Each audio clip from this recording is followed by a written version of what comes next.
മനസ്സോർക്കുമ്പോൾ പ്രോഗ്രാമിലേക്ക് സ്വാഗതം. ഇന്നത്തെ നമ്മുടെ അതിഥിയായി കടന്നു വന്നിരിക്കുന്നത് വടക്കാഞ്ചേരിയിൽ കഴിഞ്ഞ 22 വർഷമായിട്ട് മയൂരി എന്ന ബ്യൂട്ടി പാർലർ നടത്തുന്ന പ്രേമിയാണ്. ഇന്ന് തന്നെ നമുക്ക് ലഭിച്ചത് ഒരു വലിയ സന്തോഷമായി ഞാൻ കരുതുന്നു. ഇനി തന്റെ നാവിൽ തന്നെ തന്റെ അനുഭവം നമുക്ക് ശ്രമിക്കാവുന്നതാണ്. പറഞ്ഞാട്ടെ. ഞാൻ ചേലക്കര, വടക്കാഞ്ചേരി ചേലക്കരയിൽ എൻ്റെ വീട്. യാക്കോബായ കുടുംബത്തിലെ പാരമ്പര്യമുള്ള യാക്കോബായ കുടുംബത്തിലെ അവരായിരുന്നു. പള്ളിപ്പോക്കും പ്രാർത്ഥനയും എല്ലാം. 10ാം ക്ലാസ്സിൽ പഠിക്കുമ്പോൾ തന്നെ എൻ്റെ കല്യാണം കഴിഞ്ഞു. എത്ര വയസ്സുണ്ടായിരുന്നു? 16 വയസ്സ് കഴിഞ്ഞു. വിവാഹം കഴിഞ്ഞ ശേഷം പിന്നെ ബോംബെക്ക് പോയി. എന്തായിരുന്നു ജോലി ഭർത്താവിന്? ടൈംസ് ഓഫ് ഇന്ത്യയിലെ സ്റ്റെനോ ആയിരുന്നു. 1974 ജനുവരിയിലായിരുന്നു. വിവാഹത്തിന് ശേഷം ഞാൻ ബോംബെ പോയി. അവിടുത്തെ ജീവിതം എന്ന് പറയുമ്പോൾ നമ്മൾ ആഗ്രഹിച്ച പോലുള്ള ജീവിതമൊന്നും എനിക്കവിടെ ലഭിച്ചില്ല. എന്നാലും പരാതിയില്ലാതെയും എന്നാലും പരാതി ഒട്ടും ഉണ്ടാവുകയും ചെയ്തിരുന്നു. അങ്ങനെ ഒരു അവസ്ഥയിൽ കൂടെ പോയി. പക്ഷേ 76 ഞങ്ങൾക്കൊരു കുഞ്ഞ് ജനിച്ചു. മോളായിരുന്നു. 2 മാസം കഴിഞ്ഞപ്പോൾ ഭർത്താവ് സൗദി അറേബ്യ പോയി ജോലിയായിട്ട്. അതിനുശേഷം വർഷത്തിലൊരു വട്ടം തിരിച്ചു വരുന്നുണ്ടായിരുന്നുള്ളൂ, 1 മാസത്തെ ലീവ്. പക്ഷേ ജീവിതത്തിലുള്ള സന്തോഷം, വിവാഹ ശേഷം ഒരു സന്തോഷം എന്ന് പറയാൻ മാത്രമൊന്നും എനിക്ക് ലഭിച്ചിരുന്നില്ല. അങ്ങനെ പോയിരുന്നു. അതിൻ്റെ കൂടുതലെ പറ്റി എനിക്ക് അറിയാനും പാടില്ലായിരുന്നു. പിന്നെ 84 ഹസ്ബൻഡ് സൗദി വെച്ച് മരിച്ചു. അപ്പം 8 വർഷമേ നിങ്ങള് 10 വർഷം 74 കല്യാണം അല്ലേ? പക്ഷെ ഞങ്ങൾ ഒന്നിച്ചുള്ള ജീവിതം എന്ന് പറയുമ്പോൾ എല്ലാം കൂടി നോക്കിയ ഒരു 1.5 വർഷം 2 വർഷം മാത്രമേ ഉണ്ടായിട്ടുള്ളൂ. അങ്ങനെ ഒറ്റയ്ക്കുള്ള ഒരു ജീവിതമോ അല്ലെങ്കിൽ അങ്ങനെ എല്ലാം കുടുംബങ്ങളൊത്തായിരുന്നു. അങ്ങനെ ഭാര്യയും ഭർത്താവും കുഞ്ഞായിട്ടുള്ള ഒറ്റയ്ക്കുള്ള ജീവിതം, ഒരു വീടൊന്നും ഞങ്ങൾക്ക് സാധിച്ചിരുന്നില്ല. ഉണ്ടാവും എല്ലാം കഴിഞ്ഞ് ഞങ്ങൾക്ക് ജീവിക്കാനൊരു ആഗ്രഹം ഉണ്ടായിരുന്നു. പക്ഷെ അത് നടന്നില്ല. മരണശേഷം ഞങ്ങൾ ബോംബെയിൽ നിന്ന് വന്നു. ബോംബെയിൽ നിന്ന് എങ്ങോട്ട് വന്നു? നേരെ ഭർത്താവിന്റെ നാട്ടിലേക്കാണ് വന്നത്. ചോറ്റാനിക്കരിയാണ് ഭർത്താവിന്റെ വീട്. ചോറ്റാനിക്കര കുരിക്കാട് എന്ന് പറഞ്ഞ സ്ഥലത്ത്. അവിടുന്ന് എൻ്റെ വീട്ടിലേക്ക് പോയി. അവിടെ ആയിരുന്നു പിന്നെ വീടെല്ലാം വെച്ചത്.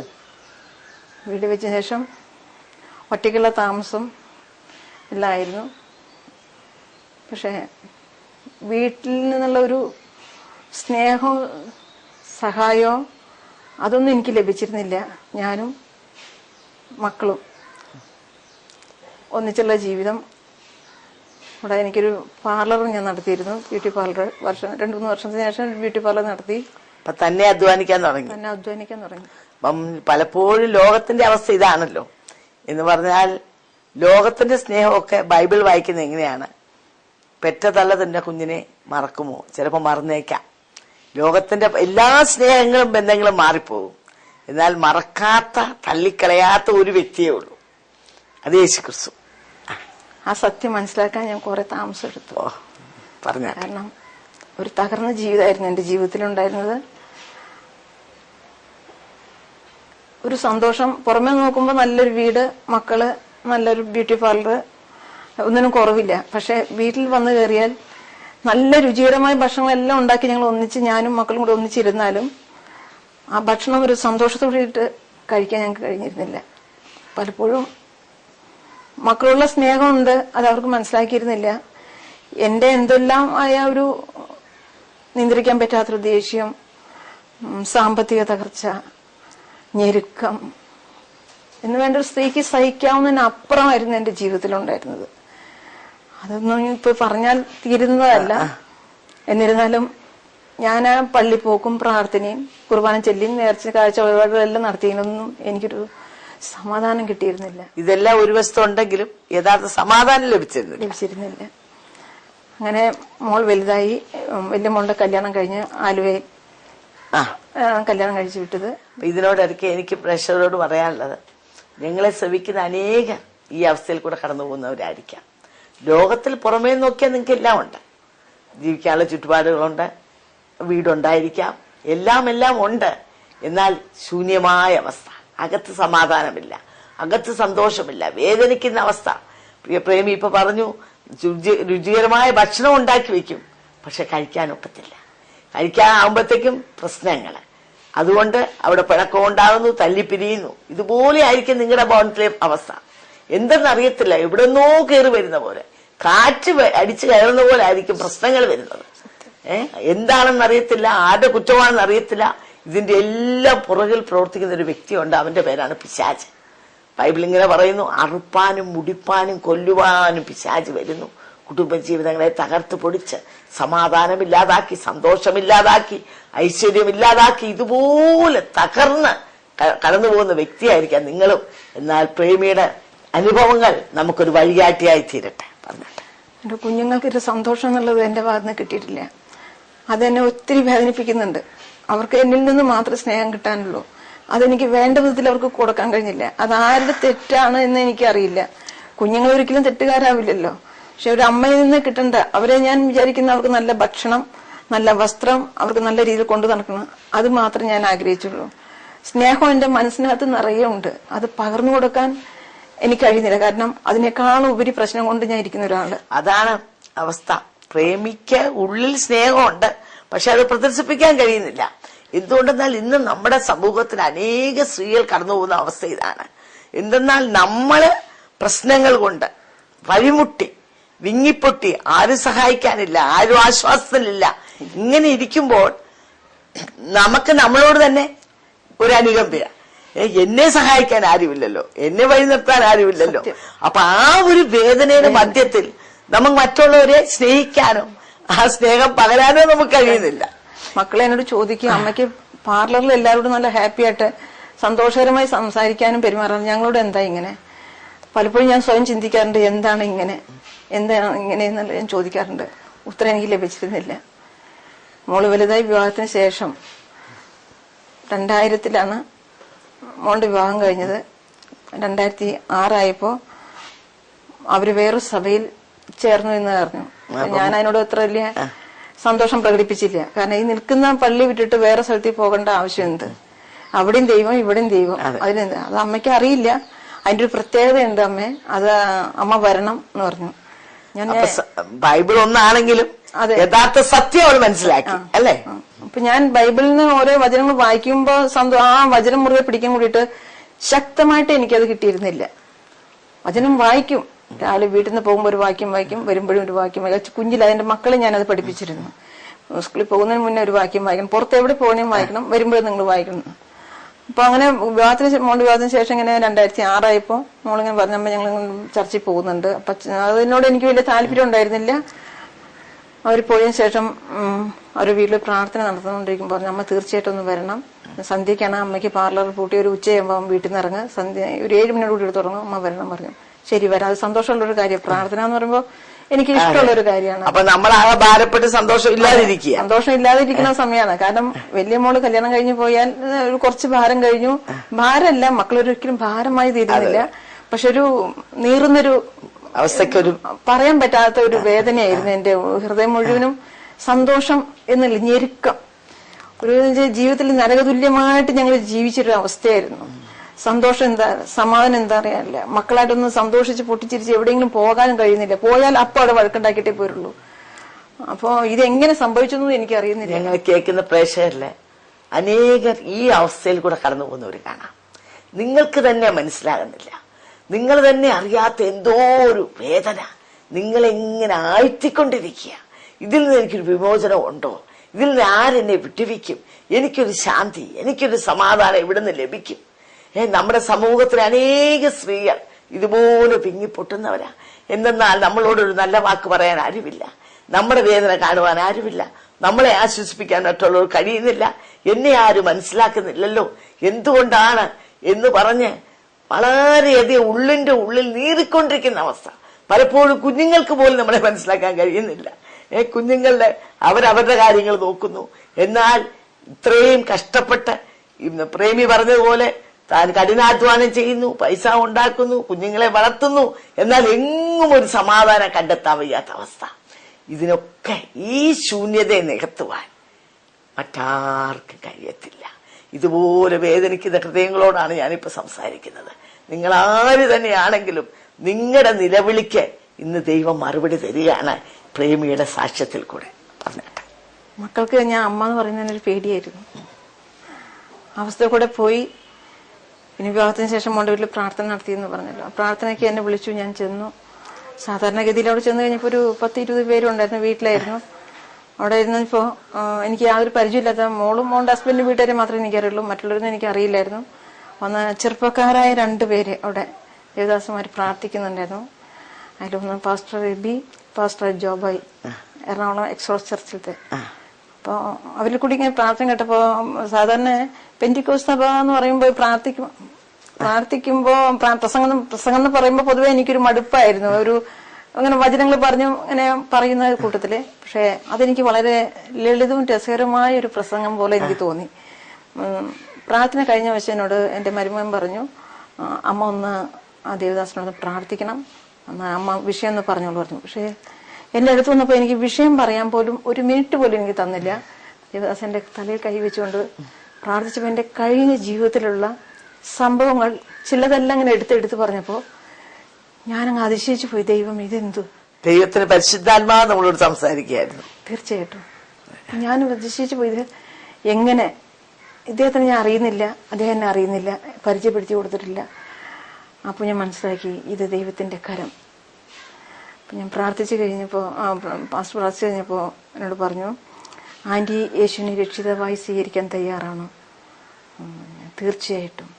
ഞാൻ അറിയാതെ തന്നെ എന്റെ ഉള്ളിൽ നിന്ന്, കാരണം ഞാൻ അത്രയും ആഗ്രഹിച്ചിരുന്നു എനിക്കൊരു സന്തോഷത്തിന് വേണ്ടി, ഒരു സമാധാനത്തിന് വേണ്ടി. അപ്പൊ ഞാൻ രക്ഷിതാവിനെ സ്വീകരിച്ചു കഴിഞ്ഞാൽ എനിക്കൊരു പ്രശ്നം ഉണ്ടാവില്ല എന്ന് ഞാൻ പൂർണ്ണമായ നിമിഷം വിചാരിച്ചു. പറഞ്ഞു, എന്നാൽ ആന്റിക്ക് സമാധാനം സന്തോഷം എല്ലാം ആന്റിക്ക് ലഭിക്കും എന്ന് പറഞ്ഞു. യാതൊന്നും പറയാതെ പാസ്റ്റർ അങ്ങ് പോയി. ഞാൻ പിറ്റേ ദിവസം ജോലിക്ക് പോയി. പ്രാർത്ഥിച്ചു. പിന്നെ ഞാൻ യേശുവിനെ എങ്ങനെ, പക്ഷെ ആദ്യം യേശു പറയെങ്കിലും കൂടിയിട്ട് അങ്ങനെ രക്ഷിതാവായി സ്വീകരിച്ച ഒരു അനുഭവം എനിക്ക് ഉണ്ടായിരുന്നില്ല. അത് വളരെ വളരെ ഇമ്പോർട്ടന്റ് എന്ന് പറഞ്ഞാൽ, നാം എല്ലാം ക്രിസ്തീയ കുടുംബങ്ങളിൽ ജനിക്കുന്നു, നമുക്കെല്ലാം ബുദ്ധി കൊണ്ടറിയാം യേശു വന്നു മരിച്ചു പോയി എന്നല്ലേ. എന്നാൽ ആ അനുഭവം നമ്മുടെ ഹൃദയത്തിലേക്ക് കടന്നു വരണം, ജീവിതത്തിൽ ഒരു അനുഭവമായി മാറണം. യേശു നമ്മുടെ ബുദ്ധിയിലല്ല ഹൃദയത്തിലേക്ക് വരണം. ഹൃദയം കൊണ്ട് വിശ്വസിക്കുകയും വാ കൊണ്ട് ഏറ്റുപറയുകയും ചെയ്യുന്നവൻ രക്ഷിക്കപ്പെടും. അത് വളരെ സിമ്പിളാണ്, ബട്ട് വെരി വെരി പവർഫുൾ. നാം അത് ചെയ്യുന്ന മാത്രയിലാണ്. അത് ബൈബിൾ അത് പറയുന്നതുകൊണ്ടാണ്. റോമാലേഖനം 10-ാം അധ്യായം വ്യക്തമായി പറയുന്നു, ഹൃദയം കൊണ്ട് വിശ്വസിക്കുകയും വാ കൊണ്ട് ഏറ്റുപറയുകയും ചെയ്യുന്നവൻ രക്ഷിക്കപ്പെടും. അത് പറയുന്ന മാത്രയിൽ വലിയ വിടുതൽ നടക്കുക. യേശു നമ്മുടെ ഹൃദയത്തിലേക്ക് വരിക. മനുഷ്യ, നിന്റെ പാപ രക്താംബരം പോലെ എത്ര കടിച്ചുവപ്പായാലും ഞാൻ ഹിമം പോലെ വെളുപ്പിക്കുമെന്ന. അപ്പൊ ആ എന്ത് പാപങ്ങൾ നമ്മൾ ചെയ്തിട്ടുണ്ടെങ്കിലും അതെല്ലാം യേശു തന്റെ രക്തത്താൽ കഴുകി ശുദ്ധീകരിച്ച് നമ്മളെ ഒരു പുതിയ സൃഷ്ടിയാക്കി മാറ്റുക. അതാണ് അപ്പൊ പ്രേമിയുടെ ജീവിതത്തില് സംഭവിച്ചത്. ഇതുപോലെ എത്രയോ പേര് സമാധാനമില്ലാതെ സന്തോഷമില്ലാതെ ഇരിക്കുന്നു. എന്നാൽ ആ സമയത്ത് നമ്മുടെ ഉള്ളിൽ എന്ത് വന്നു? ഒരു സമാധാനം വന്നു, അല്ലേ? എന്തുകൊണ്ടാത്? കർത്താവ് പറഞ്ഞു, ഞാൻ സമാധാന പ്രഭുവാ, ഞാൻ നിനക്ക് സമാധാനം തന്നേച്ചു പോകുന്നു, ലോകത്തിന്റെ പ്രകാരമല്ല. അപ്പൊ ആ സമാധാന പ്രഭു നമ്മുടെ ഉള്ളിൽ വരുമ്പോൾ നമുക്ക് സമാധാനം ലഭിക്കുക. അപ്പൊ അതാണ് ഇപ്പൊ പ്രേമിക്ക് സംഭവിച്ചത്. പലപ്പോഴും എന്റെ തെറ്റുകളും കുറവുകളും എനിക്ക് നേരെ ചൂണ്ടിക്കാണിക്കുകയായിരുന്നു.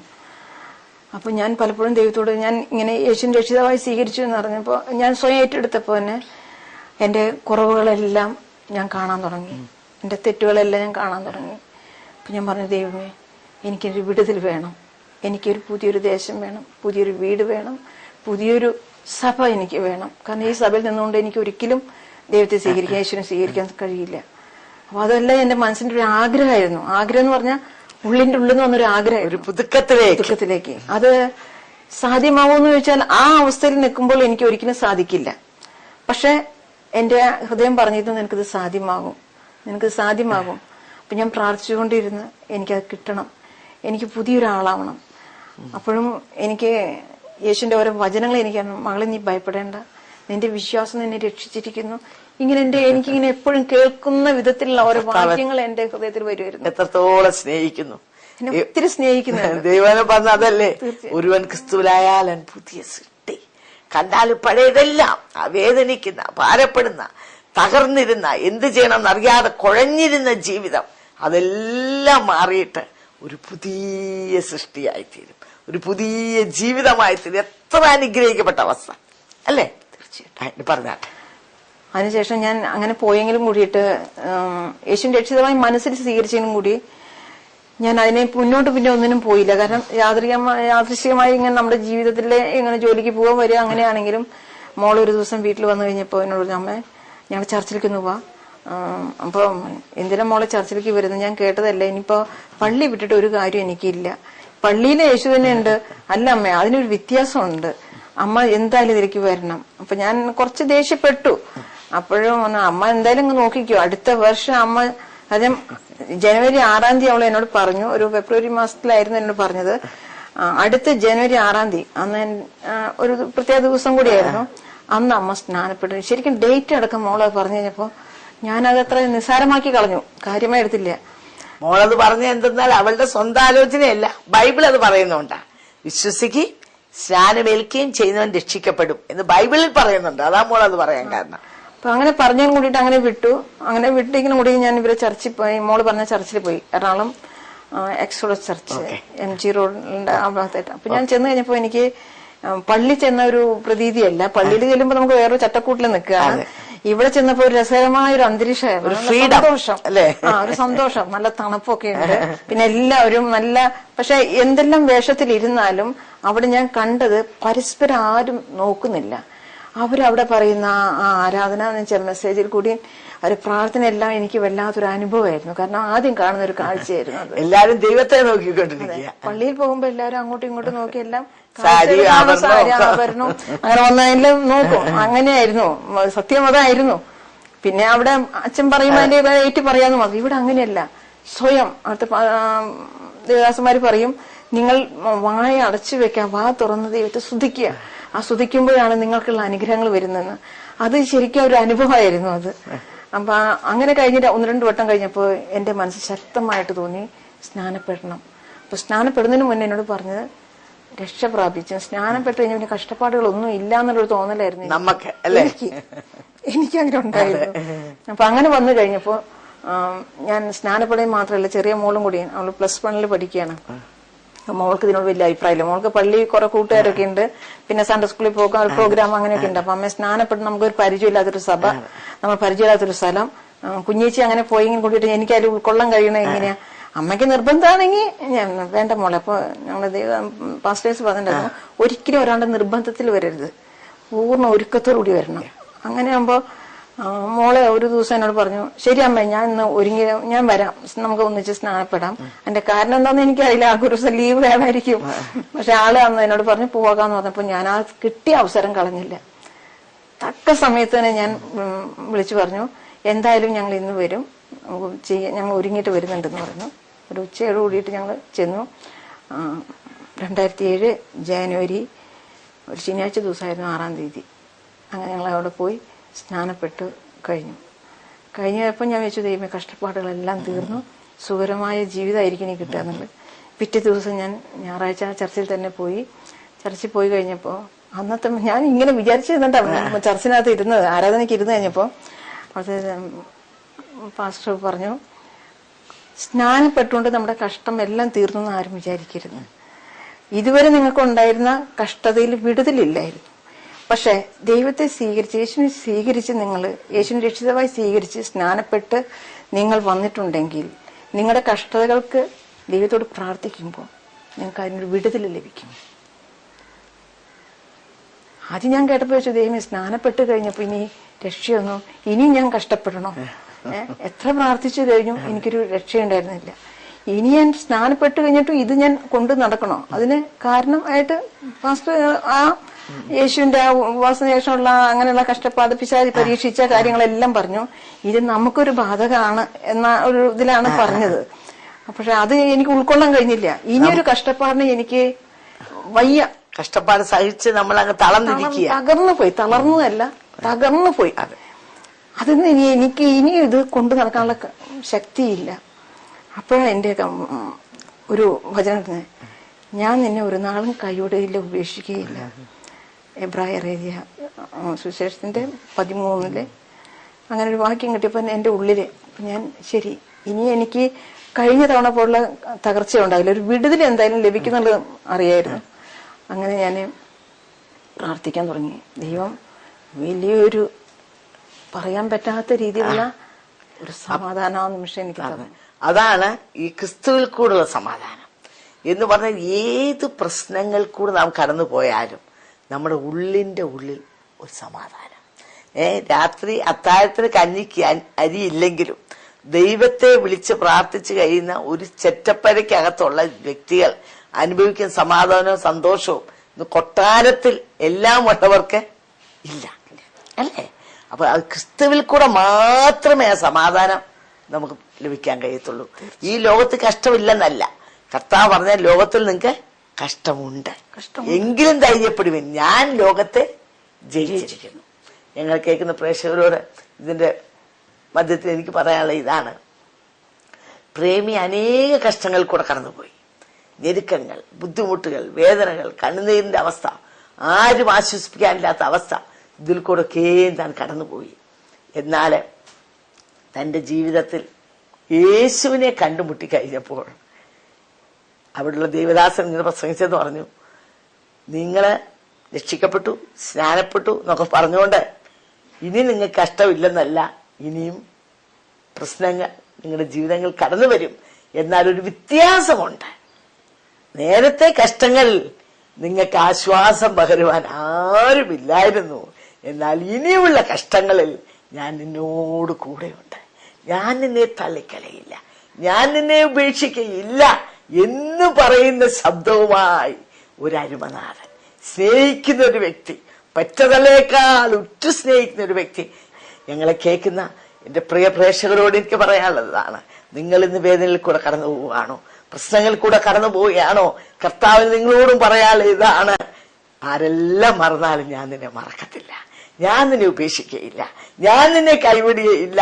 നിന്റെ കഷ്ടസമയത്ത് നിന്നോട് കൂടെ ഇരിക്കുകയല്ല, നിന്നെ തോളിൽ ചുമന്നുകൊണ്ട് ഈ കഷ്ടതയിൽ നീയുമായി നടക്കുവാനാണ് ഞാൻ ആഗ്രഹിക്കുന്നത്. ഈ പ്രേമി ഈ കർത്താവിനെ കണ്ടുമുട്ടിയ ശേഷം ഇനി അടുത്ത എപ്പിസോഡിൽ താനത് പറയാൻ പോവുകയാണ്. തന്റെ കഷ്ടങ്ങൾ ആദ്യത്തെ ഈ എപ്പിസോഡിൽ താൻ പറയുന്നത് യേശു ഇല്ലാതെ കഷ്ടങ്ങൾ തന്നെ ഇപ്രകാരം ഞെരിച്ചമർത്തിയെന്നും, അടുത്ത എപ്പിസോഡിൽ യേശുവിനെ ഹൃദയത്തിൽ സ്വീകരിച്ച ശേഷം യേശുവിനോടൊപ്പം ഏത് പ്രതിസന്ധി ഘട്ടങ്ങളെയും എപ്രകാരം തനിക്ക് അതിജീവിക്കുവാൻ കഴിഞ്ഞു എന്നുമാണ് തന്റെ അനുഭവം താൻ പങ്കുവയ്ക്കാൻ പോകുന്നത്. അങ്ങനെയെങ്കിൽ ഈ യേശുവില്ലാത്ത ജീവിതം അത് ഏറ്റവും ശൂന്യമാണ്. ഞങ്ങളെ കേൾക്കുന്ന ആരെങ്കിലും ഈ അവസ്ഥയിലേക്ക് ഈ യേശുവിനെ രക്ഷകനായി സ്വീകരിക്കാൻ നിങ്ങൾ കഴിഞ്ഞിട്ടില്ല എങ്കിൽ ഈ പ്രിയപ്പെട്ടവൾ വേറെ ഒന്നും ചെയ്തില്ല, ഹൃദയം കൊണ്ട് വിശ്വസിച്ചു, വാങ്ങും ഡേറ്റ് പറഞ്ഞു, യേശുവേ ഞാനൊരു പാപിയാണ്, ഞാന് നഷ്ടപ്പെട്ട വ്യക്തിയാണ്, യേശുവേ എനിക്ക് ബുദ്ധി കൊണ്ട് നിന്നെ അറിയാമായിരുന്നു, എന്നാൽ നീ എന്റെ ഹൃദയത്തിലേക്ക് വരണമേ എന്ന് പറഞ്ഞുകൊണ്ട് തന്റെ ജീവിതം സമ്പൂർണമായി യേശുവിന്റെ കരങ്ങളിലേക്ക് സമർപ്പിച്ചു. യേശു തന്റെ ഹൃദയത്തിൽ കടന്നു വന്നു. തന്റെ ജീവിതത്തിൽ നിന്ന് എല്ലാറ്റിനും എല്ലാമായിട്ട് തന്നെ ആശ്വസിപ്പിക്കാൻ, തന്നെ വഴി നടത്തുവാൻ, തന്നെ സ്നേഹിക്കുവാൻ, തന്നെ ദൃഷ്ടി വെച്ച് ആലോചന പറഞ്ഞു കൊടുക്കുവാൻ ഈ അരുമനാഥൻ കൂടെയുണ്ട്. യേശുവിലേക്ക് നിങ്ങളെ ആഹ്വാനം ചെയ്തുകൊണ്ട് എന്റെ വാക്കിൽ ഞാൻ വിരമിച്ചു. ഇന്നത്തെ പ്രോഗ്രാം നിങ്ങൾക്ക് എല്ലാവർക്കും അനുഗ്രഹമായി തീർന്നെന്ന് ഞങ്ങൾ വിശ്വസിക്കുന്നു. നിങ്ങൾക്ക് എന്തെങ്കിലും അപേക്ഷകളോ പ്രാർത്ഥന വിഷയങ്ങളോ ഉണ്ടെങ്കിൽ ഞങ്ങളുമായി ബന്ധപ്പെടുക. ഞങ്ങളുടെ മേൽവിലാസം Bethesda communications, New India Church of God, Chingavanam, Kottayam. Phone number 0481243039, 6533329. Mobile number 9447578202. Email mariamathampi@yahoo.com. അടുത്ത ആഴ്ച ഇതേ സമയം വീണ്ടും കാണാം. ദൈവം നിങ്ങളെ അനുഗ്രഹിക്കട്ടെ.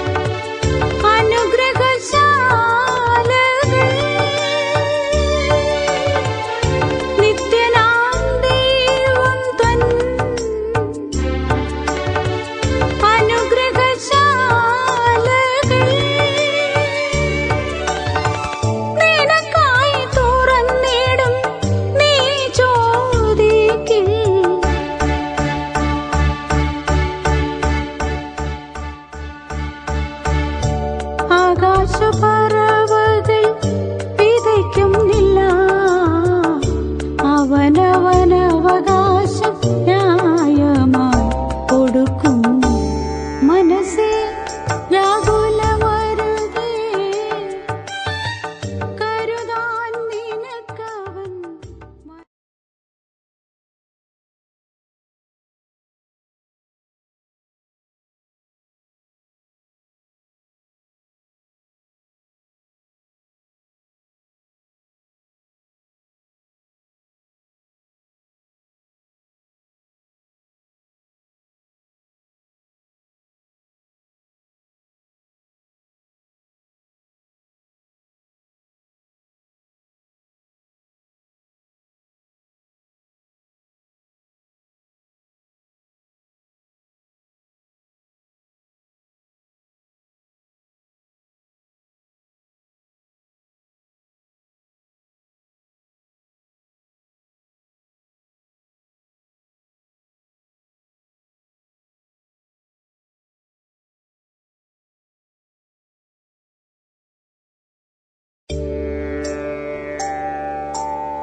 മനസ്സേ വ്യാകുലമരുതേ, കരുതാൻ നിനക്കവൻ മനമടുത്തുണ്ട്. മനസ്സേ വ്യാകുലമരുതേ, കരുതാൻ നിനക്കവൻ മനമടുത്തുണ്ട്. കണ്ണു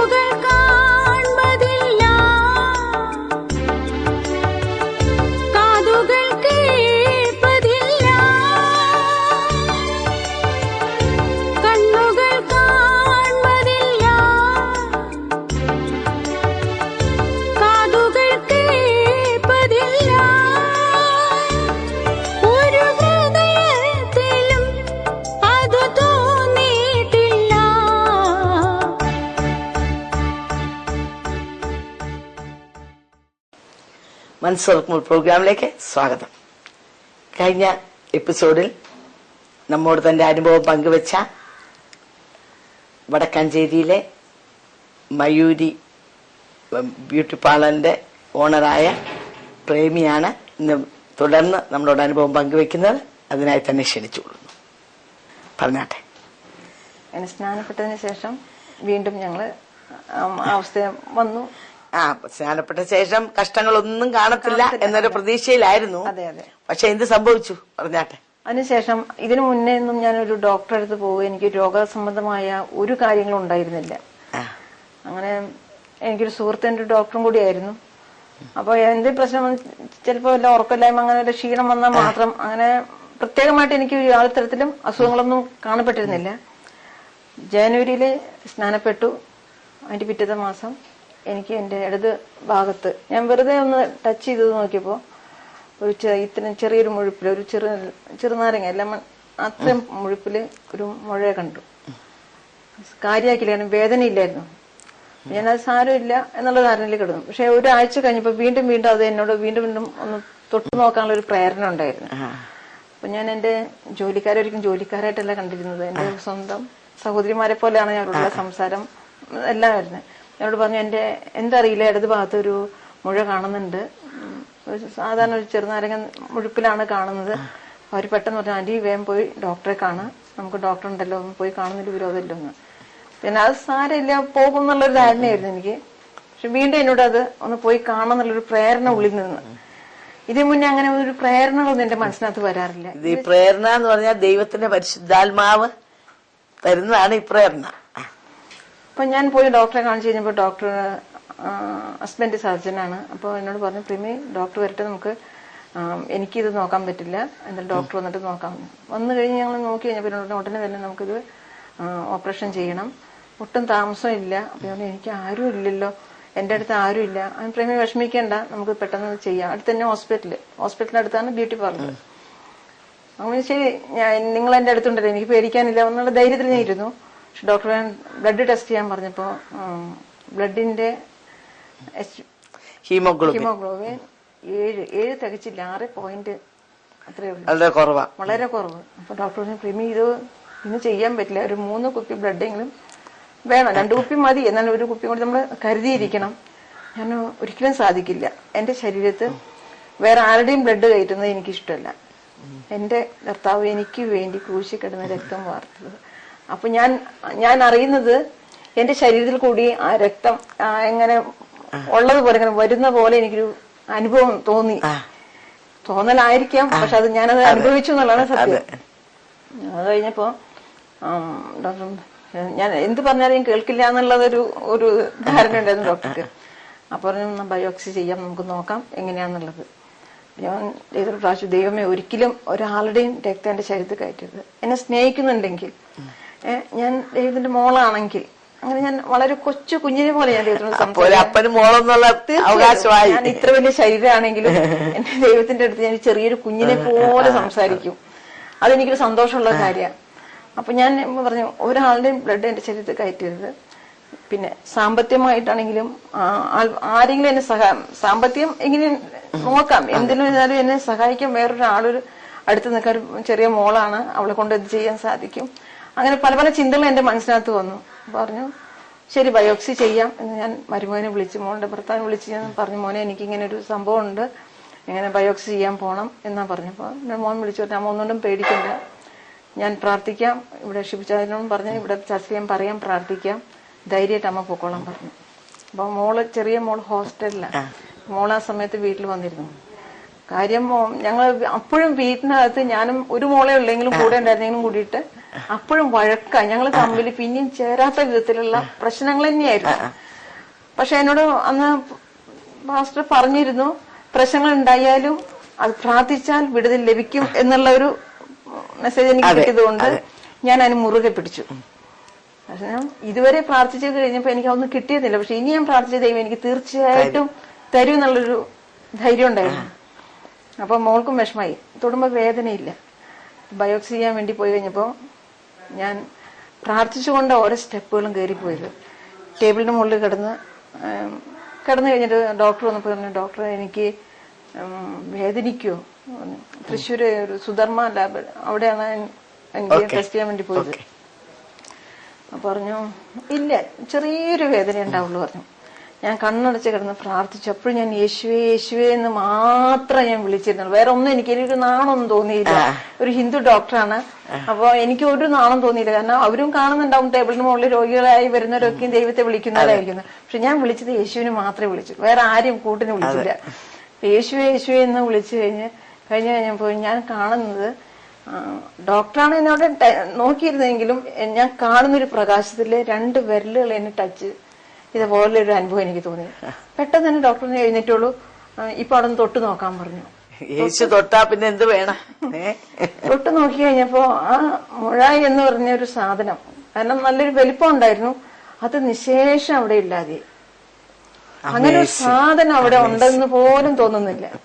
എനിക്ക് വല്ലാത്ത സന്തോഷം തോന്നി. കാരണം ഒരു സിറിഞ്ചും കൊണ്ട് വന്നാൽ ഇത്രയും പെട്ടെന്ന് മുഴ പോകും എന്നുള്ളൊരു ധാരണ എനിക്കില്ലായിരുന്നു. അപ്പോൾ ഒരു സിറിഞ്ച് അവിടെ വെച്ചിട്ട് ടെസ്റ്റിന് വെച്ചിട്ട് ഒരു വെള്ളമായിരുന്നു, വെള്ളം പോലൊരു സാധനമായിരുന്നു. അപ്പം ധൈര്യമായിട്ട് പൊക്കോളൂ, 4 മണിക്ക് വന്ന് റിസൾട്ട് മേടിച്ചോളാം പറഞ്ഞു. 4 മണി ആവാൻ വേണ്ടി എൻ്റെ കുട്ടികൾ എല്ലാവരും ഡോക്ടറും കാത്തിരിക്കുക എന്തായിരിക്കും റിസൾട്ട് എന്നുള്ളത്. ഞാൻ റിസൾട്ട് കിട്ടി 4 മണിക്ക് ശേഷം വന്നപ്പോൾ പറഞ്ഞു ഒരു പ്രശ്നമില്ല, ധൈര്യമായിട്ട് പൊക്കോളൂ, ഒന്നും പേടിക്കണ്ട.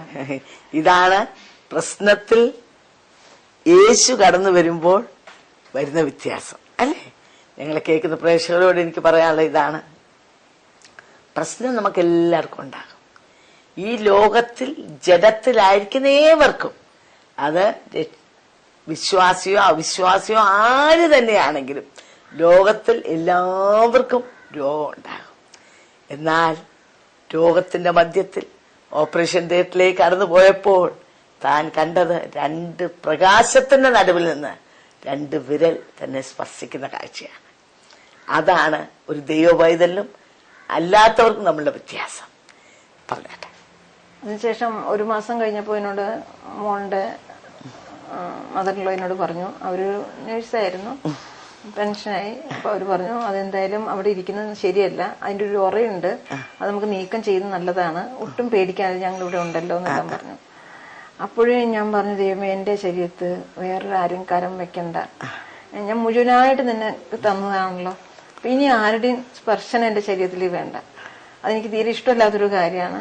പിന്നെ മുറിപ്പെടുന്നവരൊന്നും ഭയപ്പെടാനില്ല, എടുത്ത് കളയാം എന്ന് പറഞ്ഞ് ഡേറ്റൊക്കെ പിന്നെ അവരുടെ ഇഷ്ടത്തിന് മോനും മോളെല്ലാം സമ്മതിച്ചപ്പോൾ ഞാൻ സമ്മതിച്ചു.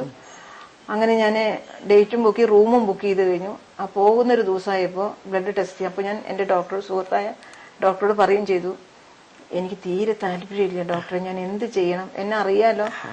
അപ്പോൾ പുള്ളിയെ തിരിച്ചുകൊണ്ട് പറഞ്ഞു, പ്രാർത്ഥിക്ക്, പ്രേമിക്കാതെല്ലാം അറിയുള്ളൂ, പ്രാർത്ഥിക്ക്, ദൈവം അതിനൊരു ഉത്തരം തരുമെന്ന് പറഞ്ഞു.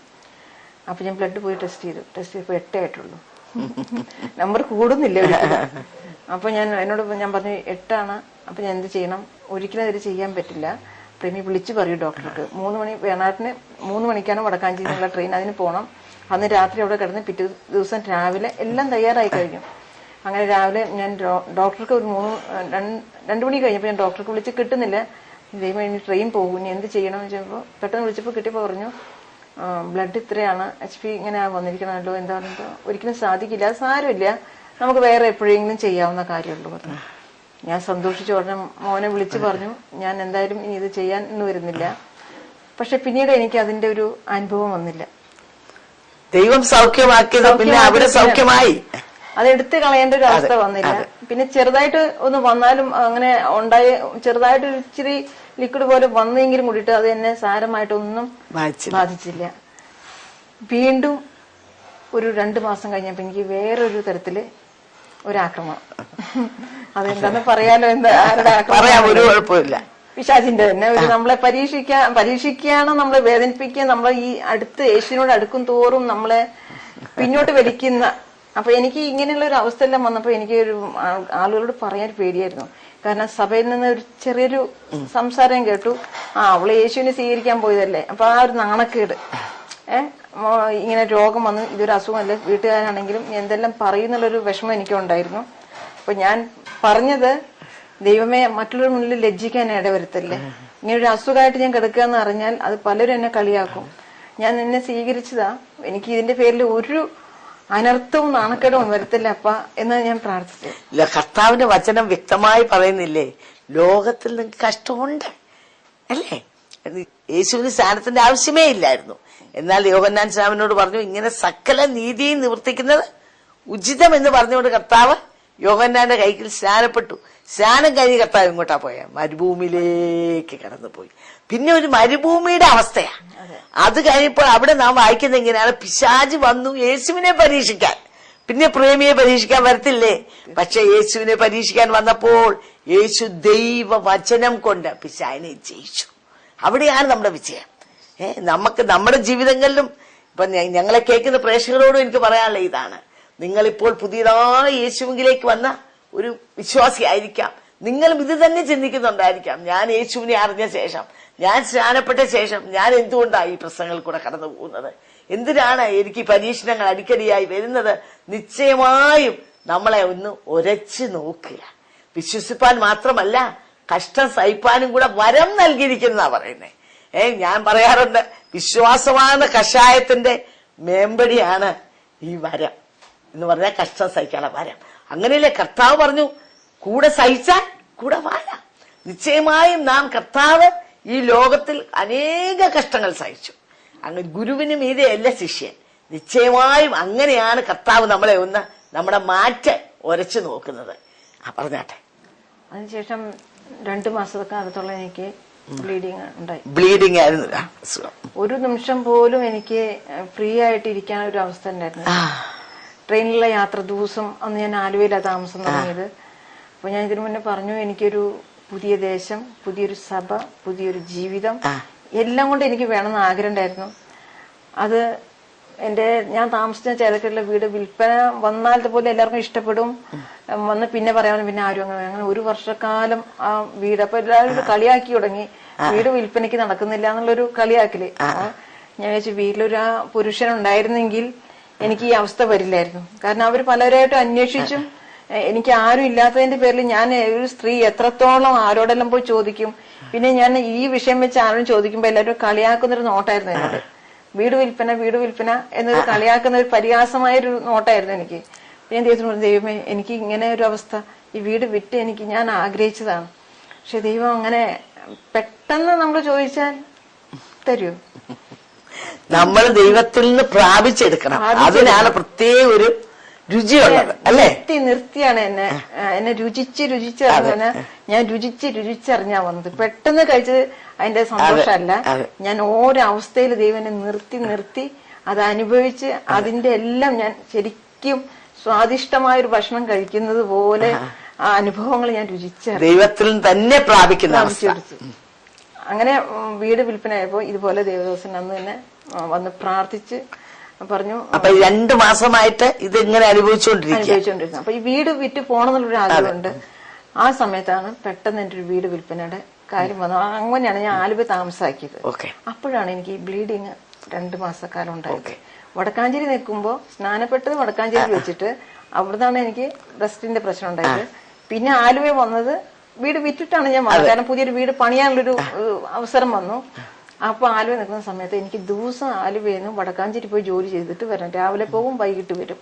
അപ്പൊ ട്രെയിനിലുള്ള യാത്ര, ബസ്സിലുള്ള യാത്ര, പിന്നെ കോണിപ്പടി സ്റ്റെപ്പ്, നമ്മൾ ആലുവ റെയിൽവേ സ്റ്റേഷന്റെ സ്റ്റെപ്പ് അപ്പുറം കയറിയാലാണ് നമുക്ക് അടുത്ത പ്ലാറ്റ്ഫോമിലേക്ക് പോകാൻ പറ്റുള്ളൂ. അങ്ങനെയുള്ള സമയത്ത് എനിക്ക് ഒരു കാല് പോലും ഉയർത്തി വെക്കാൻ പറ്റാത്തൊരവസ്ഥയായിരുന്നു. ആ സമയത്തും ഞാനൊരു മെഡിസിൻ ഒന്നും കഴിച്ചില്ല കേട്ടോ. ഞാൻ ഡോക്ടറെ കാണിച്ചപ്പോൾ ഡോക്ടർ പറഞ്ഞു, പ്രേമി റെസ്റ്റ് എടുക്ക്. അപ്പൊ റെസ്റ്റ് എടുത്താൽ ആര് നോക്കും? റെസ്റ്റ് എടുത്ത് ഇരിക്കാൻ പറ്റാവുന്ന ഒരവസ്ഥയല്ലല്ലോ എൻ്റെ.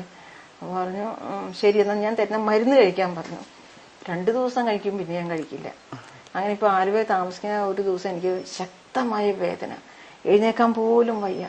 ഞാൻ മോള് വേഗം പറഞ്ഞ് ഞങ്ങൾ ഹോസ്പിറ്റലിൽ പോയി ഡോക്ടറെ കണ്ടു കഴിഞ്ഞപ്പോൾ ഡോക്ടർ പറഞ്ഞു, എന്തെങ്കിലും ഇപ്പോൾ ഉടനെ ചെയ്യേണ്ടി വരും. അപ്പോൾ ഞാൻ ഇതിനു മുന്നേ ഡോക്ടറെ കണ്ടിരുന്നു, ആ ഡോക്ടറുടെ നമ്പർ ഞാൻ തരാം എന്ന് പറഞ്ഞു. അപ്പോൾ ആ ഡോക്ടർമാർ തമ്മിൽ തന്നെ സംസാരിച്ച് പറഞ്ഞു, പ്രേമി ഒരിക്കലും എന്ത് മരുന്ന് കൊടുത്താലും കഴിക്കില്ല, കഴിച്ചിരുന്നെങ്കിൽ ഈ പ്രശ്നം ഉണ്ടാവില്ലായിരുന്നു എന്ന് പറഞ്ഞു. അപ്പൊ എന്നോട് പറഞ്ഞു, എന്നോട് ഇങ്ങനെയാണ് പറഞ്ഞത്, എന്താ തീരുമാനം, പ്രേമി മരുന്ന് കഴിക്കാൻ തയ്യാറാണോ വെച്ചു. ഞാൻ കഴിച്ചോളാം എന്ന് പറഞ്ഞു. എന്നാലും എന്റെ ശരീരത്തിൽ കത്തി പോലും വെക്കല്ലേ, മറ്റൊന്നും അങ്ങനെ ചെയ്യില്ലെന്നൊരു പ്രായത്തിനൊരു ആഗ്രഹമായിരുന്നു എനിക്കത്. അങ്ങനെ വിട്ടു. ഒരു ഇഞ്ചക്ഷൻ ചെയ്ത് കുറച്ച് ഗുളിക മരുന്ന് മേടിച്ചിരുന്നു. ഒരാഴ്ച കഴിച്ചു, 1 മാസം കഴിക്കാനുള്ള ഒരാഴ്ച കഴിച്ചു. പിന്നെ ഞാനത് കഴിച്ചില്ല. ഇങ്ങനെ ചെറുതായിട്ടും പിന്നെ കുറച്ച് കുറവെല്ലാം വന്നു കഴിഞ്ഞപ്പോൾ ആലുവ ചർച്ചിലൊരു ഫാസ്റ്റിംഗ് പ്രയർ സമയത്ത് ഞാൻ ഈ പ്രശ്നം കൊണ്ട് തന്നെ അവിടെ പോയിരുന്നത്. അന്നേരം എന്നോട് ഒരു ദേവദാസൻ എന്നോട് പറഞ്ഞു, സഹോദരി പൂർണ്ണമായി വിശ്വസിക്കുന്നുണ്ടോ? ഞാൻ തീർച്ചയായിട്ടും എന്ന് പറഞ്ഞു. എന്നാൽ ഈ നിമിഷം ഞാൻ ഇപ്പോൾ രാത്രി ഒരു 9 മണി കഴിഞ്ഞാൽ പ്രയർ കഴിഞ്ഞപ്പോൾ 12 മണിക്ക് ശേഷം ഇനി അങ്ങനെ ഒരു അവസ്ഥയിൽ കൂടി സഹോദരി പോവുകയില്ല. യേശുവിന്റെ നാമത്തിൽ പ്രാർത്ഥിച്ച് എന്നെ വിട്ടു. ഞാൻ ആ ധൈര്യത്തോടുകൂടി പോയി. പിന്നെ ആ ഒരു വിഷയം എന്റെ ജീവിതത്തിൽ ഉണ്ടായിട്ടില്ല. 12 മണി കഴിഞ്ഞപ്പോൾ അത് അവിടെ സ്റ്റോപ്പായി അല്ലേ? അതാണ് മരുന്ന് കഴിച്ച് സൗഖ്യമാകുന്നതിനും യേശു തൊട്ട് സൗഖ്യമാകുന്നതിനും നമ്മളെ വ്യത്യാസം അല്ലേ? നിങ്ങളെ കേൾക്കുന്ന പ്രേക്ഷകരോട് എനിക്ക് പറയാനുള്ളത്, ബൈബിളിൽ നാം വായിക്കുന്നുണ്ട് ഒരു രക്തസ്രവക്കാരിയായ സ്ത്രീയുടെ കാര്യം. താൻ 12 വർഷം ഈ രക്തസ്രവത്താൽ ഭാരപ്പെട്ടതാണ്. ഡോക്ടർമാർക്ക് എല്ലാം ഇഷ്ടം പോലെ കാശ് കൊടുത്ത് തന്റെ വസ്തുവകളെല്ലാം വിറ്റ് മുതലെല്ലാം നഷ്ടപ്പെട്ട ഒരവസ്ഥയിൽ ആശയ്ക്കൊന്നും വഴിയില്ലാത്ത സമയത്താണ് ഒരു വാർത്ത കേട്ടു, നസ്രാനായ യേശു ഈ വഴി വരുന്നു. താൻ എങ്ങനെങ്കിലും യേശുവിനെ ഒന്ന് കാണണം, അവന്റെ വസ്ത്രത്തിന് തൊങ്ങലെങ്കിലും ഒന്ന് തൊട്ടാൽ എനിക്ക് സൗഖ്യം വരും എന്നുള്ള ആ വലിയ പ്രതീക്ഷയിൽ വലിയ ജനസമൂഹത്തെ തിക്കി അകത്തേക്ക് കടന്ന് യേശുവിന്റെ അടുത്ത് ചെന്ന് ആ തൊങ്ങലയിൽ അവളൊന്ന് തൊട്ടു. അവളുടെ ആ വിശ്വാസം, യേശു അവിടെ നിൽക്കുക. യേശു നിന്നിട്ട് ചോദിക്കുകയാണ്, എന്നെ തൊട്ടത് ആരാ? ഇത്രയും വലിയ ജനസമൂഹം തന്നെ തള്ളിക്കൊണ്ട് പോവുക. അപ്പൊ കർത്താവ് ചോദിക്കുക, എന്നെ തൊട്ടത് ആരാന്ന്. താന് ശരീരത്തിൽ പോലും ആ സ്ത്രീ തൊട്ടില്ല, തന്റെ വസ്ത്രത്തിന് തൊങ്ങലയിൽ തൊട്ടു. പക്ഷെ വിശ്വാസത്തോടുകൂടുള്ള ഒരു തൊടലായിരുന്നു അത്. എന്ന് പറഞ്ഞ പോലെ പ്രേമിയുടെ ജീവിതത്തിൽ തനിക്ക് എങ്ങനെയെങ്കിലും യേശുവിൽ നിന്നുള്ള സൗഖ്യം ലഭിക്കണം. അതുകൊണ്ടാണ് നാം മരുന്ന് കഴിക്കാനൊക്കെ വിസമ്മതിച്ചത്. എന്നാൽ അന്ന് രാത്രി ദൈവത്തിന്റെ പരിശുദ്ധാത്മാവ് തന്നോട് സംസാരിച്ചു, ഈ 12 മണിക്ക് ഞാൻ നിന്നെ സൗഖ്യമാക്കുന്നു, പിന്നീട് നിനക്ക് രോഗമില്ല. എത്ര അർത്ഥവത്തായത്! യേശു ഇന്നും ജീവിക്കുന്നു. 12 സംവത്സരം ഉണ്ടായ രക്തസ്രവമായ സ്ത്രീയുടെ കാര്യം ബൈബിൾ വായിക്കുന്ന മാത്രമല്ല, ഇന്നും യേശു അത് തന്നെ ചെയ്യുന്നു. അവന്റെ പ്രവൃത്തി, അവന്റെ ശക്തി, അവന്റെ സൗഖ്യമാക്കുന്ന വല്ലഭത്വം ഇന്നും മാറിപ്പോയിട്ടില്ല എന്നുള്ളതിന്റെ ഒരു വലിയ സാക്ഷിയാണ് നാം കേട്ടുകൊണ്ടിരിക്കുന്ന ഈ പ്രേമിയുടെ സാക്ഷ്യം. അതിനുശേഷം അങ്ങ് മാറി. പിന്നെ ഒന്നും ആ സംഭവത്തെ പറ്റി ഞാൻ മറന്ന പോലെ. പിന്നീട് ഞാൻ ആഗ്രഹിച്ചത്, ദൈവത്തോട് പ്രാർത്ഥിച്ചത് പുതിയ വീടിന്റെ കാര്യം പറഞ്ഞില്ല. മനോഹരമായൊരു സ്ഥലം, എനിക്ക് ആദ്യം പറഞ്ഞൊരു സ്ഥലം ആയിരുന്നു. ആ സ്ഥലം മാറ്റി ശരിക്കും സെന്ററിൽ തന്നെ എനിക്കൊരു സ്ഥലം തന്നു. നല്ലൊരു വീട് പണിതു. ആ വീടിന്റെ പണിയിലും എന്നെ ഒരുപാട് അവസ്ഥയിൽ കൂടി നിർത്തിയേ പോയത്. വീട് ആഗ്രഹിച്ചതിലും നിലച്ചതിലും അത്യന്തപരമായി തന്നു അല്ലേ? വളരെ വലുതായി. അപ്പൊ കടവാരമൊന്നും ഇല്ലാതെ എല്ലാം തീർത്തോ? ഒരു ലോൺ പോലും എടുക്കാതെയായിരുന്നു ഞാൻ എന്റെ ആ ഭവനത്തിന്റെ പണിയെല്ലാം നടന്നത്. പിന്നെ കുറച്ച് സാമ്പത്തിക പ്രശ്നം വന്നു കഴിഞ്ഞപ്പോഴാണ് ഞാൻ ദൈവം ഇതെങ്ങനെ വീട്ടും, എങ്ങനെ ഞാൻ മുന്നോട്ട് പോകും എന്നുള്ളൊരു വിഷമം എനിക്കും ഉണ്ടായിരുന്നു. അപ്പൊ ഞാൻ പറഞ്ഞല്ലോ, ഞാൻ ബ്യൂട്ടീഷ്യനാണെന്നുള്ളത്. ഞാൻ കുറെ കുഞ്ഞുങ്ങളെ പഠിപ്പിക്കുന്നുണ്ട്. പലരും പഠിച്ച് തൊഴിലായിട്ട് സ്വയം തൊഴിലായിട്ട് എടുത്തിട്ടുണ്ട്. അങ്ങനെ എനിക്ക് ഗവൺമെന്റിന്റെ ഒരു കോഴ്സ് ഈ പ്രായത്തില്, ശരിക്കും ഒരു 10ാം ക്ലാസ് വരെ ഞാൻ പഠിച്ചിട്ടുള്ളൂ. എങ്കിലും ഒരു ഗവൺമെന്റ്, അതും കേന്ദ്ര ഗവൺമെന്റ് ഒരു ശമ്പളം മേടിക്കുക എന്നുള്ളത് എന്റെ സ്വപ്നത്തിൽ പോലും വിചാരിക്കാത്തൊരു കാര്യമാണ്. അതെനിക്ക് വളരെ അത്ഭുതമായിട്ടാണ്. കാരണം പല കാലത്തിലും തടഞ്ഞിട്ടുണ്ടായിരുന്നു. അപ്പോൾ ന്യൂ ഇയറിന്റെ അന്ന് 2010 ഞങ്ങൾക്ക് ഒരു ഹാളിൽ വെച്ചിട്ടായിരുന്നു പ്രാർത്ഥനയും അതിന്റെ എല്ലാം. അന്നേരം പാസ്റ്റർ എബി അന്ന് പ്രസംഗിച്ചതെന്ന് വെച്ച് കഴിഞ്ഞാൽ, നിങ്ങളുടെ ഗവൺമെന്റ് യേശു, നിങ്ങളുടെ ബാങ്ക് യേശു, അങ്ങനെയെല്ലാം നിങ്ങൾ യേശു സമർപ്പിക്കാൻ പറഞ്ഞു. ഞാൻ ആ നിമിഷം തന്നെ എന്റെ ബുക്കിനകത്ത് എഴുതിയിട്ടു. പിറ്റേ ദിവസം 2 ദിവസത്തിന് ശേഷം തോന്നുന്നു എനിക്ക് ഉടനെ തന്നെ ഓർഡർ കിട്ടി. 4 ബ്ലോക്ക് പഞ്ചായത്തിൽ പോയിട്ട് പഠിപ്പിക്കാനുള്ള ഓർഡറാണ് കിട്ടിയത്. എത്ര സാലറി കിട്ടി? അത് ഒരു കോഴ്സിന് ഞാൻ 20 പിള്ളേരാണ് ഒരു കോഴ്സിന് 62,000 രൂപ 60 ദിവസത്തേക്ക്. അപ്പം 2 മണിക്കൂർ നേരം ഞെരുക്കമെല്ലാം മാറി അല്ലേ? അപ്പൊ വീടിന്റെ പണി ഞാൻ വിചാരിച്ചതിനേക്കാളും ഇപ്പോഴും അവിടെ പണി നടന്നുകൊണ്ടിരിക്കുകയാണ്. ഞാൻ ഇത് എങ്ങനെ നടക്കുന്നതെന്നും എനിക്കറിയില്ല. വളരെ അത്ഭുതമായിട്ട് ഞാൻ ദൈവത്തോട് പ്രാർത്ഥിക്കുന്നതെന്ന് വെച്ചാൽ ദൈവം ഈ ദേശത്ത് ഈ ഭവനം ഒരു അനുഗ്രഹിക്കപ്പെട്ട ഭവനാണ്.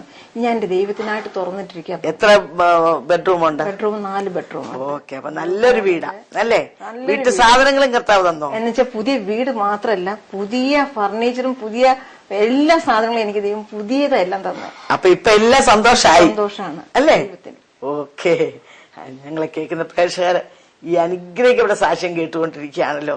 കർത്താവിനെ അറിഞ്ഞു, പരീക്ഷകൾ വന്നു, പ്രശ്നങ്ങൾ വന്നു, എന്നാൽ ആ പ്രശ്നങ്ങളെല്ലാം നടുവിൽ തന്നോടൊപ്പം യേശു ഉണ്ടായിരുന്നു. അതാണ് യേശുവിനോടൊപ്പം മുമ്പോട്ട് പോകുമ്പോൾ നമ്മുടെ ജീവിതത്തിലുണ്ടാകുന്ന വ്യത്യാസം. ആദ്യം നോക്കും, ഇതാദ്യം കഴിക്കും പിന്നെ മധുരിക്കും എന്ന് പറഞ്ഞ പോലെ നിശ്ചയമായും കർത്താവിന് വേണ്ടി കഷ്ടം സഹിക്കുവാന് നാം പതറാതെ കർത്താവിനോടൊപ്പം മുമ്പോട്ട് പോകുമ്പോൾ പിന്നെ കർത്താവ് നമ്മളെ ഒന്ന് ഉരച്ചു നോക്കിയിട്ട് ഒരു ബ്രാക്കറ്റ് പീരീഡ് ഉണ്ട്. എസ്തേറിന്റെ ജീവിതത്തിൽ നാം വായിക്കുന്നുണ്ട്, അവള് 1 വർഷക്കാലം മൂറിന്റെയും സുഗന്ധദ്രവ്യത്തിന്റെയും അനുഭവത്തിൽ കൂടെ കടന്നുപോയി. അവളെ രാജകൊട്ടാരത്തിൽ കൊണ്ടുവന്നുവെങ്കിലും രാജാവിന്റെ മുഖം അവള് കണ്ടില്ല. ഈ മൂറെന്ന് പറഞ്ഞാൽ വലിയ കൈപ്പേറിയ ഒരു വസ്തുവാ. അപ്പൊ അവള് ചിന്തിച്ചാണ്, അയ്യോ രാജകൊട്ടാരത്തിൽ വന്നു, പക്ഷെ ഒന്നും ലഭിക്കുന്നില്ല. ഈ കൈപ്പേറിയ അനുഭവം ആണോ? എന്നാൽ എസ്തറേ, നിന്റെ ജീവിതത്തിൽ ഒരു ബ്രാക്കറ്റ് പീരീഡ് ഉണ്ട്. ആ സമയം തികയുമ്പോൾ രാജാവ് നിന്നെ വിളിക്കും. ആ സമയം നാം അവിടെ ബൈബിളിൽ ഇങ്ങനെയാണ് വായിക്കുന്നത്, അവൾ എന്തെല്ലാം ആവശ്യപ്പെട്ടാലും അവൾക്ക് നൽകും.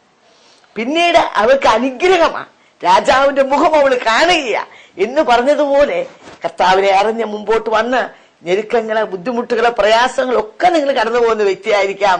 എന്നാൽ ദർശനത്തിനൊരു അവധി വെച്ചിട്ടുണ്ട്. അതതിന്റെ സമാപ്തിയിലേക്ക് നീങ്ങിക്കൊണ്ടിരിക്കുക. കഴിയുമ്പോൾ നിങ്ങൾ ചോദിക്കുന്നൊക്കെ നൽകി തരുവാൻ, നിങ്ങളെ അനുഗ്രഹത്തിലേക്ക്, ഐശ്വര്യത്തിലേക്ക്, വിടുതലിലേക്ക്, സമാധാനത്തിലേക്ക്, സന്തോഷത്തിലേക്ക് നയിക്കുവാനാണ് കർത്താവ് ആഗ്രഹിക്കുന്നത്. പ്രേമിയുടെ ജീവിതത്തിൽ ബുദ്ധിമുട്ടും ദുരിതവും വന്നപ്പോൾ ഇതെന്താന്ന് പറഞ്ഞ് ഇട്ടെറിഞ്ഞിട്ട് പോകാമായിരുന്നു. എന്നാൽ യേശുവിനോടൊപ്പം താൻ മുമ്പോട്ട് പോയി. കഷ്ടത നടുവിൽ കർത്താവ് ഉണ്ടായിരുന്നു. നീ വെള്ളത്തിൽ കൂടെ നടന്നാൽ മുങ്ങിപ്പോകുകയില്ല, പെരുവെള്ളങ്ങൾ നിന്നെ മുക്കിക്കളയില്ല, തീയിൽ കൂടെ നടന്നാൽ നീ വെന്തുപോകുകയില്ല. നിശ്ചയമായും ഈ ദൈവത്തിന്റെ വാഗ്ദത്തമാണ്. ഇന്നത് എനിക്ക് പറയാനുള്ള മനോഹരമായ ഭവനം. കടഭാരമെല്ലാം മാറിപ്പോയി, വീട്ടു സാധനങ്ങളെല്ലാം കർത്താവ് കൊടുത്തു. ആത്മീയമായും ശാരീരികമായും ഭൗതികമായും കർത്താവ് തന്നെ അനുഗ്രഹിച്ചു. ഈ അനുഗ്രഹങ്ങളെല്ലാം വെച്ചുകൊണ്ട് കർത്താവ് നിങ്ങളെ ആഹ്വാനം ചെയ്യുക. പൈതലേ, നീ എങ്കിലേക്ക് കടന്നു വരിക. നീ എന്തിനു ഭാരം ചുമക്കുന്നു? നീ എന്തിനു വേദന സഹിക്കുന്നു? നീ എന്തിനു പ്രകാരം കിടക്കയിൽ കിടന്ന് അങ്ങോട്ടും ഇങ്ങോട്ടും ഉരുളുന്നു? നീ എന്റെ സന്നിധിയിലേക്ക് കടന്നു വന്ന് നിന്റെ ജീവിതം എനിക്ക് വേണ്ടി സമർപ്പിക്കുമോ? ഞാൻ നിനക്ക് വേണ്ടി എല്ലാം ചെയ്തു തീർത്തില്ലേ? എങ്കിലേക്ക് കടന്നു വരിക എന്ന് കർത്താവ് ആഹ്വാനം ചെയ്യുക. ഹൃദയം കൊണ്ട് വിശ്വസിക്കുകയും വാവുകൊണ്ട് ഏറ്റുപറയുകയും ചെയ്ത വ്യക്തി രക്ഷിക്കപ്പെടും. യേശുവേ, ഞാനൊരു പാപിയാണ്, എന്റെ ഹൃദയത്തിലേക്ക് കടന്നു വരണമേ, എന്നെ നിന്റെ പൈതലാക്കി തീർക്കണമേ എന്നൊരു വാക്ക് നിങ്ങൾ ഈ രാത്രി പ്രാർത്ഥിക്കൂ. യേശു നിങ്ങളെ തന്റെ പൈതലാക്കി തീർക്കും, നിങ്ങളെ അനുഗ്രഹിക്കും. അവങ്കിലേക്ക് നിങ്ങളെ ആഹ്വാനം ചെയ്തുകൊണ്ട് എന്റെ വാക്കിൽ വിരമിച്ചുകൊള്ളും. ഇന്നത്തെ പ്രോഗ്രാം നിങ്ങൾക്ക് എല്ലാവർക്കും അനുഗ്രഹമായി തീർന്നെന്ന് ഞങ്ങൾ വിശ്വസിക്കുന്നു. നിങ്ങൾക്ക് എന്തെങ്കിലും അപേക്ഷകളോ പ്രാർത്ഥന വിഷയങ്ങളോ ഉണ്ടെങ്കിൽ ഞങ്ങളുമായി ബന്ധപ്പെടുക. ഞങ്ങളുടെ മേൽവിലാസം Bethesda communications, New India Church of God, Chingavanam, Kottayam. Phone number 0481243039, 6533329. Mobile number 9447578202. Email mariamathampi@yahoo.com. അടുത്ത ആഴ്ച ഇതേ സമയം വീണ്ടും കാണാം. ദൈവം നിങ്ങളെ അനുഗ്രഹിക്കട്ടെ.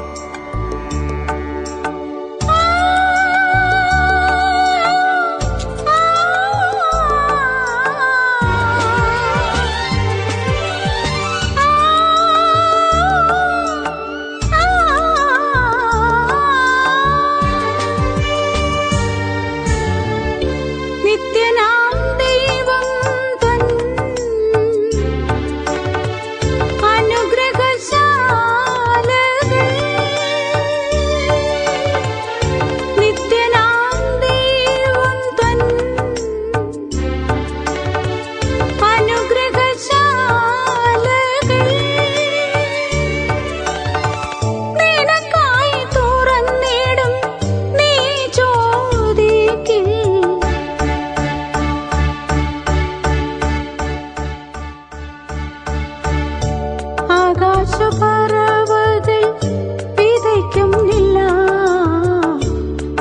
നല്ലവനവകാശം